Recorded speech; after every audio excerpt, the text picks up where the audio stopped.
On continue sur le CES à Las Vegas, on est sur We Do Biz et on est avec Victoria Benaïm. Salut Victoria. Salut!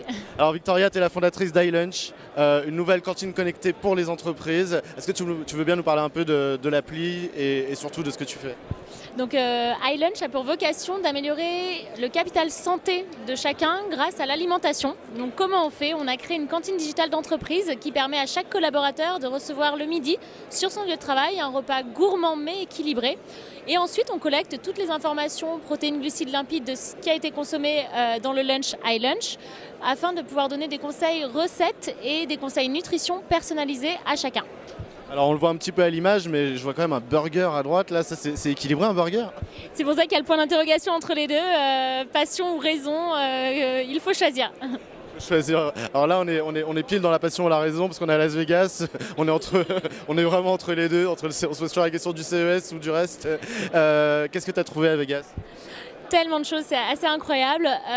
Donc des partenaires start-up avec qui on va pouvoir faire des avancées beaucoup plus vite puisque eux ils sont en avance sur certaines choses et nous on est en avance sur d'autres.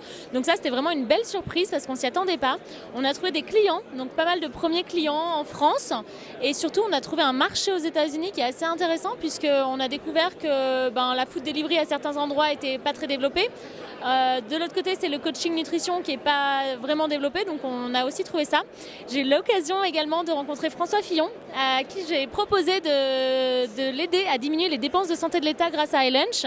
Bientôt iLunch dans la cantine de l'Élysée. Voilà, exactement. Donc ça, c'était aussi une belle aventure. Une table ronde, Women in Tech, avec encore beaucoup de réseautage. J'ai pu rencontrer pas mal de grands groupes également, donc start-up, grands groupes, français, étrangers. Plein de choses, vraiment on ne s'attendait pas à ce que ce soit aussi enrichissant. On a eu aussi pas mal de journalistes d'autres pays, donc ça fait un peu de presse internationale. C'est toujours bien pour lancer une nouvelle start-up. Donc, Beaucoup de choses au CES, on t'a vu à l'Eurotech Business Lounge, donc tu parlais de Women in Tech hier soir en effet. C'est quoi tes prochaines étapes là? Prochaine étape, c'est un test de notre cantine digitale d'entreprise au village Baïséa, là où la start-up est incubée. Donc on va tester auprès de nos copains start-upers s'ils aiment nos repas, si ça leur convient, et pour ensuite pouvoir exporter en France et puis pourquoi pas aux États-Unis. Là on est en train de se dire qu'il y a un vrai marché et que ça peut aller très très vite maintenant qu'on a des contacts.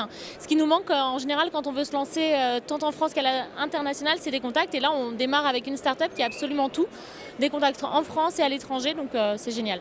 En tout cas, je reconnais qu'il serait très content chez We Do Biz d'avoir une appli comme ça, donc je te souhaite plein de réussite Victoria, et je te dis à très bientôt sur We Do Biz. On va travailler pour que la cantine arrive chez We Do Biz alors.